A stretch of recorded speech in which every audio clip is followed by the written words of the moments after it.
The paramedics brought her in at 11:47, during the worst of the rain. Dr. Celia Morin heard the bay doors slam open before she saw them. 2 EMTs moving fast, the gurney wheels shrieking against wet tile, someone calling out numbers that made Celia drop the chart in her hand and cross the room in 4 strides.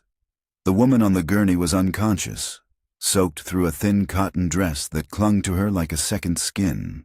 Dark auburn hair plastered across her face and neck. The cardiac monitor clipped to her finger was screaming. "Found her on the Aldrin overpass," the taller paramedic said, keeping pace beside the gurney. "No vehicle, no bag. She was on the ground in the rain. Bystander called it in." "Rhythm?" Celia asked. "SVT going on 30 minutes. 2 adenosine doses, partial conversion, then back." Celia pulled the hair from the woman's face with 2 fingers and looked. Late 20s. A bruise along the jaw, yellowed at the edges. Days old, not hours. The dress was cheap, generic, the kind sold in bulk. No coat, despite the cold. No shoes. "Get me a 12 lead and a crash cart standing by. 2 large bore IVs, push fluids, and I need a metabolic panel the moment you have access." Celia snapped on gloves. "What did she have on her?" "Nothing," the second paramedic said. "Absolutely nothing." They moved her into Bay 3. Celia worked with the focused economy of someone who had learned not to let urgency become panic. Ordered, precise, her voice level even as the monitors kept arguing. The arrhythmia broke on the 3rd intervention, the woman's heart finally capitulating to a ragged but survivable rhythm, and Celia released a breath she hadn't acknowledged holding. It was in the quiet after stabilization that Celia noticed the other things. Celia drew down the shoulder of the hospital gown to place a monitoring lead and stopped. A scar ran from the left collarbone toward the shoulder, thin and silver white, the kind of pale that only came with years. Deliberate, geometric almost, with a precision no accident produced. She ran her thumb along it once, then continued working. The woman's arms told a second story. Beneath the visible hollowing of malnutrition, the 2 sharp wrists, the concave suggestion of missed meals, there was muscle. Structured, disciplined muscle that didn't come from ordinary life. It came from training, from repetition, from a body that had once been carefully maintained. Celia logged her as Jane Doe and ordered a transfer to the secured private ward on the 6th floor. She was still thinking about that scar when her pager went off. "A message from administration, 2 floors up. Call me before you do anything else. Hargrove." Celia looked at the pager, then at Jane Doe, breathing now with fragile steadiness in the bed. She put the pager in her coat pocket and finished her notes first. The call came through administration at 11:47 p.m., and by midnight the 6th floor corridor had been quietly, efficiently emptied. No announcement, no explanation offered to the night staff beyond a murmured word from the charge nurse, "Give them the hall," delivered in the tone of someone who understood that some instructions were less requests than weather. Celia heard the change before she saw it. The corridor outside Jane Doe's room had possessed its own particular nighttime rhythm, the squeak of a linen cart, the distant percussion of a keyboard, low voices trading handoff notes. Then the rhythm simply stopped, the way sound stops before something large moves through a space. Celia stepped out of the nursing station and looked toward the elevator bank. Dante Vasari walked like a man who had long ago stopped expecting anyone to remain in his path. He was flanked by 2 men who wore their stillness the way other men wore weapons, and when they reached the door of room 614, the 2 men stopped outside it without being told, taking up positions on either side of the frame with the precise, unhurried efficiency of installation. Dante stepped forward alone. Celia reached the doorway before he did. She wasn't tall. She didn't raise her voice. She simply placed herself in the threshold and looked up at him with the specific, unimpressed steadiness of someone who had spent 14 years telling frightened people the truth about their own bodies and had learned that no fear read in a face was larger than the one she'd already survived at 3 in the morning with a crash cart and a flat line. "This is a secured patient room," Celia said. "Who are you to her?" Dante looked at her for a moment, not with impatience, but with the brief recalibration of a man who had encountered an unexpected variable. His charcoal eyes moved from Celia's face to the figure in the bed beyond her shoulder, and something in the arrangement of his features shifted, so slightly it was less an expression than the suppression of one. "Vasari," he said.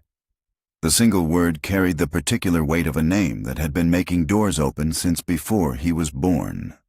"That's not what I asked," Celia said. Dante returned his gaze to her. A beat of silence passed between them like a negotiation. "What is her condition?" he said. It was not quite a question. "She's alive." Celia kept her voice level. "She's vulnerable, and she's my patient, which means nothing happens to her in that room that I haven't ordered." Dante's eyes moved again to the bed, to the auburn hair dark against the pillow, to the pale line visible above the hospital gown's collar. His jaw tightened once, barely, and his large hands at his sides remained absolutely still. He said nothing more. He didn't need to. The grief he wasn't showing was louder than anything he might have spoken, and Celia, who read bodies for a living, heard every word of it. Rosaria Vasari did not hurry. That was the thing Celia would remember afterward.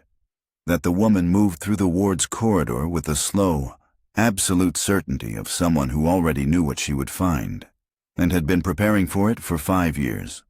The nurses stepped back without being asked. Even the 2 guards outside room 614 shifted aside before Rosaria reached them, some instinct older than their loyalty to Dante pulling them out of her path. She did not look at them. She did not look at her son, though she passed within arm's reach of where he stood, still, watchful, his jaw set in the way Celia had already learned to read as his version of barely held together. Rosaria stopped in the doorway. Celia stepped forward. "Mrs. Vasari." "A moment." Rosaria's voice was quiet and left no room for argument. Her dark eyes were fixed on the bed, on the auburn hair and the bruised jaw and the thin, pale figure beneath the blanket. Celia watched the woman's face do something that had no clinical name, a slow dissolution, the aristocratic architecture of her expression giving way to something rawer and older underneath. Rosaria crossed the room and sank to her knees beside the bed. "No." Celia moved, but Dante's hand came up once, a single arrested gesture, and she stopped. It wasn't a command. It was closer to a man watching something he didn't yet believe and couldn't bring himself to interrupt. Rosaria's gloved hands closed around the patient's pale one, cradling it with a careful, desperate tenderness, as if the bones inside might dissolve. For a moment she said nothing. Then the word came out of her, not loudly, not with performance, but with the particular quality of a sound that has been held inside a body for years. "Lena." The tears came immediately after, without preamble or apology. Rosaria reached forward with one gloved finger and gently, precisely, drew aside the top edge of the hospital gown to expose the thin silver scar along the collarbone. She exhaled, a broken, shaking sound. "The riding accident," Rosaria said, to no one, to herself, to God. She was 9 years old. 9. Dante turned sharply toward the bed. The movement was small, but it cost him something visible. The stillness he'd worn since arriving cracked open at the seams. Celia watched him look at the scar, as if he were seeing a door he had bricked shut being knocked clear off its hinges. And then the patient moved. Not much, a faint turn of the head against the pillow, the faintest crease forming between her brows, as though something at the bottom of deep water had heard a sound from the surface and begun, for the first time, to rise toward it. Rosaria made a soft, devastated noise and pressed the pale hand to her lips.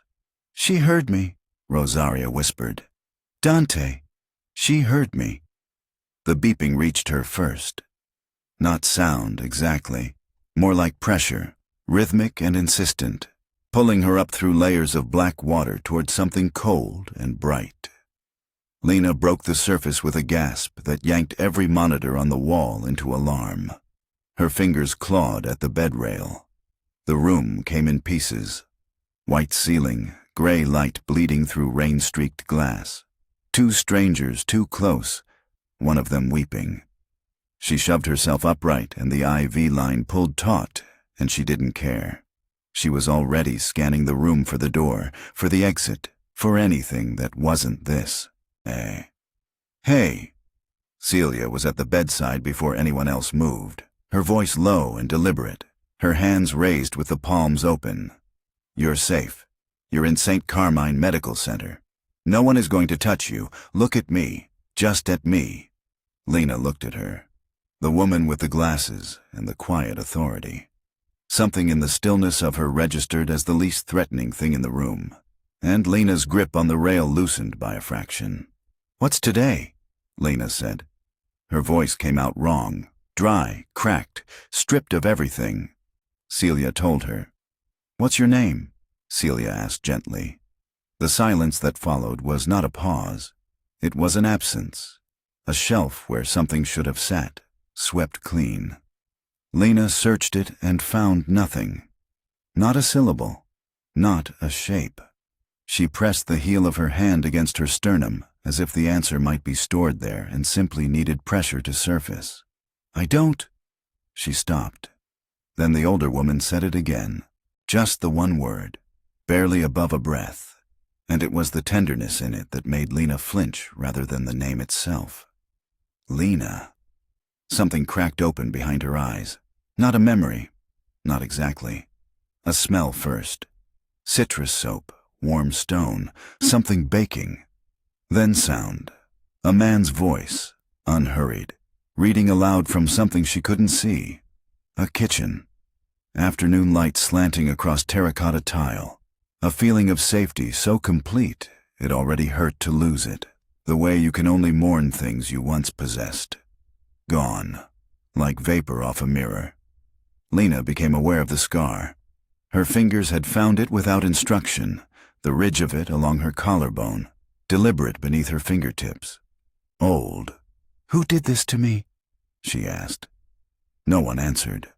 The woman in the coat, the weeping one, made a sound like she had been struck. The man in the doorway said nothing, but Lena noticed him the way you notice a structural wall. Massive, load-bearing, not inclined to move. When her breathing climbed toward panic again, his voice came across the room. "Everyone out," Dante said. "Quiet, absolute. Except the doctor." The room emptied. Only Celia remained, and the rain against the glass, and the monitors counting every heartbeat. Down the hall, outside the door, a nurse angled her phone beneath her folded arm and typed a single name into a message thread she'd opened before anyone had even spoken it aloud. Dante made the call from the corridor, 12 feet from Lena's door, which was as far as he intended to go. "Pull everything," he said into the phone, his voice low enough that the two men stationed at the stairwell could not hear him. "The police report, the coroner's summary, whoever signed the witness statements. I want names by morning." He paused. "Don't tell me it's been 5 years. Tell me what's there." He ended the call and stood for a moment with the phone against his sternum, looking at nothing. Inside the room, Rosaria had not moved from the chair beside Lena's bed. Celia had allowed her to stay. A clinical decision dressed as compassion, because Celia wanted to watch her. She stood near the window now, half turned toward both of them, her clipboard held loosely at her side. "You never saw the body?" Celia said. It wasn't a question.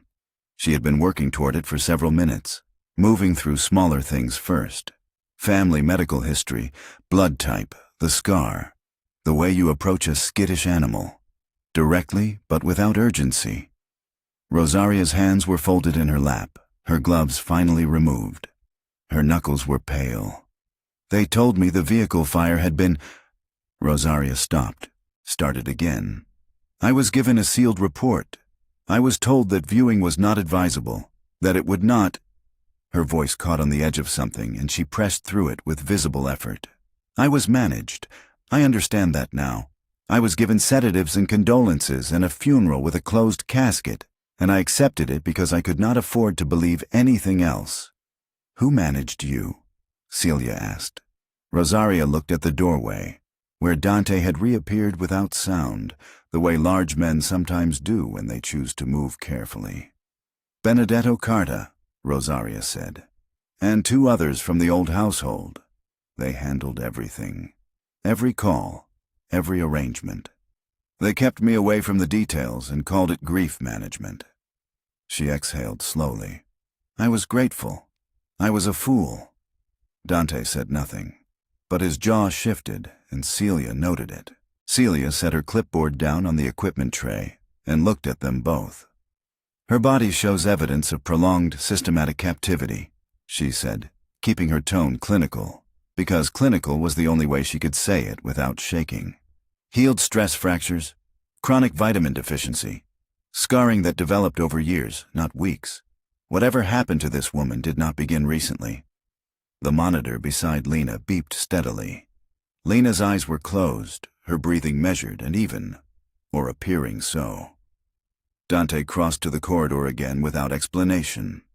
Within minutes, Celia heard the quiet displacement of additional men taking positions near both ward exits. Lena lay still. She had been listening for the last 4 minutes. Long enough to understand that somewhere on paper she had been dead for 5 years, and that the people who had written her obituary were known and named, and that the man in the charcoal suit had just started counting. Lena heard his hands before anything else. Not literally. There was no sound to them, no betraying tremor, but something in the way they moved wrong registered before her eyes had fully tracked to the door. The man in orderly scrubs entered during the 6-minute overlap between shift changes, carrying a medication tray with the practiced ease of someone who had rehearsed the walk. He did not check her chart. He did not glance at the monitor. His eyes went straight to her IV line, and his hands followed. Lena had been lying with her eyes 3/4 closed, running the same interior inventory she'd been running for hours, cataloging what her body remembered even when her mind refused. Those hands broke the rhythm of something she couldn't name but recognized like a wrong note in a familiar piece of music. She moved before she decided to. Her right hand closed around his wrist, hard, twisting inward at the joint the way you'd stop a blade rather than a syringe. And the tray clattered sideways. The uncapped needle struck the floor and spun beneath the bed, leaving a thin, iridescent bead of liquid on the tile. The man went rigid. For one suspended second, neither of them breathed. Then he lunged backward toward the private corridor door, and Dante's men came through the main entrance like they'd been waiting for exactly this. They had been. Lena registered the coordinated movement distantly, the geometry of it, 2 angles converging, even as the intruder wrenched free and hit the service stairwell door at a dead run, the sound of it slamming open ricocheting through the ward. Celia arrived 40 seconds later at a pace that was almost running. Because Celia did not run in corridors, patients noticed, but her eyes were already moving across the floor when she entered. She crouched, pulled a sterile glove from her coat pocket as though she always carried one, and retrieved the syringe without touching the plunger. Celia held it up to the light for no more than 3 seconds. Then she straightened and looked at Dante, who had materialized in the doorway. Very still, his jaw set. "Potassium chloride," Celia said. In this concentration, her heart would have stopped presenting as cardiac arrest. Natural, clean, reviewable. Her voice was not shaking. Everything else about her was. "I want full lockdown. Every service access, every stairwell, now." Dante made a single gesture to the man behind him and said nothing. It was enough. Lena sat upright in the bed, both hands pressed flat against the mattress, feeling the adrenaline move through her like floodwater looking for a drain. Her wrist ached where she'd torqued it. Her pulse was enormous and very loud. And then, without warning, the cold came. Not the room's temperature. Something older, darkness pressing in from all sides, and the sensation of water closing overhead, and a hand, warm, deliberate, releasing hers. Letting go. She understood, in that moment, that the letting go had been a choice. She did not yet know whose. Rosaria knocked. It was such a small thing, one knuckle, barely audible against the open door frame. But Lena heard it as something enormous. The woman who had walked into this ward like a sovereign claiming territory was now asking permission to enter a room she could have commanded. Lena looked at her for a long moment. Then she nodded. Rosaria came in alone. No coat this time, no gloves. Just a cream blouse and the pearl earrings and the silver hair beginning to loosen from its chignon. A single strand fallen forward, unaddressed. She pulled the chair close to the bed, but did not sit until Lena made no move to object. "I won't ask you to believe me," Rosaria said. "I only want to tell you some things. You can do whatever you like with them." Lena said nothing, which Rosaria seemed to understand as permission. The kitchen in our house had burnt orange tiles. My husband chose them, and I hated them for the first 10 years, and then one morning I woke up and could not imagine any other color. She paused. In winter, we dried oranges on the radiator. The whole hallway smelled of peel and cloves. Something moved in Lena's chest, not memory exactly, but the shadow of one. The sensation of warmth at knee height. Floor-level warmth, which meant she had been small. "Your father read to you every Sunday," Rosaria continued, her voice careful and even, as if she were carrying something breakable across a long distance. A green book. The spine was cracked. He used different voices for each character, and was terrible at all of them, and you laughed every time. A man's voice. Low, slightly ridiculous, deeply safe. Lena's fingers tightened against the blanket. "The scar," Rosaria said, and her eyes moved to Lena's collarbone. "You fell from a horse at 11, at a cousin's estate. The surgery was 4 hours, and I sat outside the theater door the entire time because I could not make myself go further away than that." She stopped. "It was not done to you. No one hurt you. That part of you is only mine." Lena looked down at the old silver line. Something about the way Rosaria said "only mine" made her throat tighten in a way she could not explain and did not try to. "Why didn't anyone find me?" It wasn't quite a question. It came out flat, stripped of accusation by sheer exhaustion. Rosaria did not deflect. She held Lena's gaze and said, "Because I believed what I was told, and I should not have.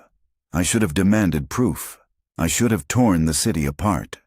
Her voice fractured precisely once. "I did not. That failure belongs to me. I will carry it however you need me to."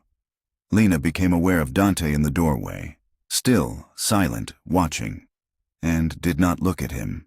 Rosaria extended one hand, open, upturned, waiting. Slowly, Lena reached out and let the woman's fingers close around hers.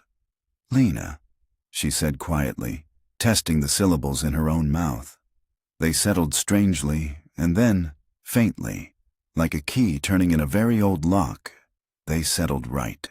The files arrived at 11:47, delivered by a man Dante had never introduced to anyone, and whose name did not appear in any Vasari record.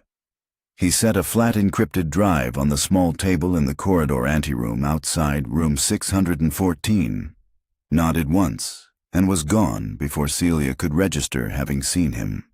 Dante plugged the drive into a secured laptop his second guard produced from a steel-reinforced case. The corridor was empty except for the three of them, Dante, the guard at the door, and Celia, who had no intention of leaving. She told herself it was for her patient. She stayed because she understood by now that whatever was on that drive would determine whether her patient survived the week. The files opened without ceremony. Dante read without expression. Celia watched his face because his face was the only translation available to her, and what she saw there was the slow, controlled compression of a man pressing something enormous into a very small space inside himself. He turned the screen toward her without speaking. Celia pulled her glasses from her coat pocket and leaned in. She read the first transfer record, then the second, then stopped counting and simply absorbed the pattern. 7 private clinics across 4 cities, each one a shell with a leased address and a single contracted physician. Intake notations stripped of names but retaining clinical markers. Blood type, age range, physical distinguishing characteristics. One notation, dated 14 months after Lena's supposed death, read, female, mid-20s, collarbone scar, left lateral. Healed surgical mark, origin undetermined. Compliant under current protocol. Celia set her glasses down. She said nothing for a moment, because there was nothing clinical to say. "These sedation cycles," she said finally, her voice level. "The muscle retention despite malnourishment. She wasn't stationary. She was being moved, regularly." Dante said yes, and whoever managed this had the resources to keep it invisible for 5 years. Celia straightened. "Dante," she used his name deliberately. She wanted him to hear that she was speaking plainly, not deferentially. "The intake system here at St. Carmine flags Jane Doe admissions at the administrative level before they reach the ward. Whoever sent someone with that syringe knew she was here within hours. That's not an external leak." Dante closed the laptop. He said, "The payment authorizations traced to a holding account operated by Benedetto Carta."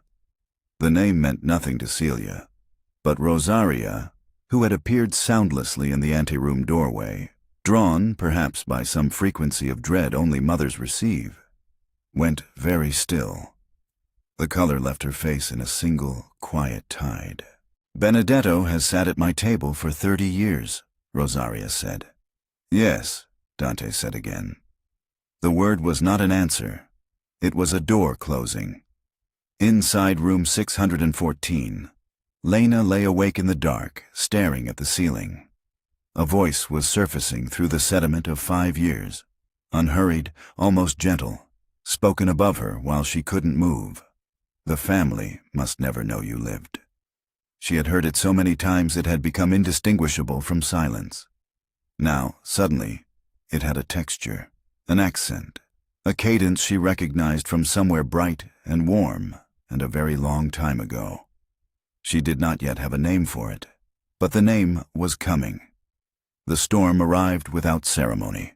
One moment the afternoon light was pale and thin. The next, it was simply gone, swallowed by a sky the color of a bruise. Rain struck the window of room 614 in horizontal sheets.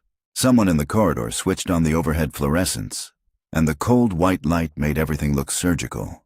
Rosaria was recounting something small, a recipe of all things, the particular proportion of salt in a pasta dough Lena had refused to learn as a child, when Lena went rigid. The scent hit first. Rosaria wore a trace of something warm and resinous, a perfume undisturbed by time, and beneath it, threading through the climate-controlled hospital air, Lena caught something else entirely. Cold water and motor oil, and the particular damp wood smell of a dock in autumn. Her body recognized it before her mind did. Her hands closed on the blanket. "Say that again," Lena said. Her voice was barely audible. Rosaria paused. "Say what, Kara?" "What you said before, about the house on the water." Rosaria went careful and quiet.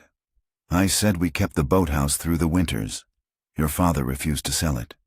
The room dropped away. Lena was lying on her back on a narrow surface, and the ceiling above her was low, wooden, and dark, and the rocking was the rocking of water beneath a dock. She couldn't move her arms.